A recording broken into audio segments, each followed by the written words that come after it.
আসসালামু আলাইকুম রহমতুল্লাহ। জমজম ভিসা সার্ভিসের পক্ষ থেকে আমি বাহাদুর সুজন। আজকে নতুন আরেকটা আপডেট নিয়ে আসলাম, সেটা হচ্ছে কিছুটা সুখের কিছুটা দুঃখের মিক্সড করা আপডেট আর কি। তো সেই আপডেটটা হচ্ছে দু একদিনের ভেতরে ইনশাল্লাহ বাংলাদেশিদের ভিসা টাইপিং করা যাবে ইনশাল্লাহ। তবে এখনো কনফার্ম না ঠিক আসলে কবে থেকে করা যাবে, কিন্তু আবার টাইপিংটা শুরু হয়ে যাবে ইনশাল্লাহ।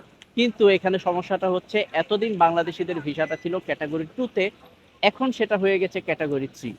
আর এই ক্যাটাগরি 3 হয়ে যাওয়ার কারণে প্রায় 2000 দেরহামের কিছুটা কম বেশি হবে, কাছাকাছি খরচ বাংলাদেশিদের জন্য বেড়ে যাবে, যেটাকে দুঃখের বিষয় আমরা বলতে পারি।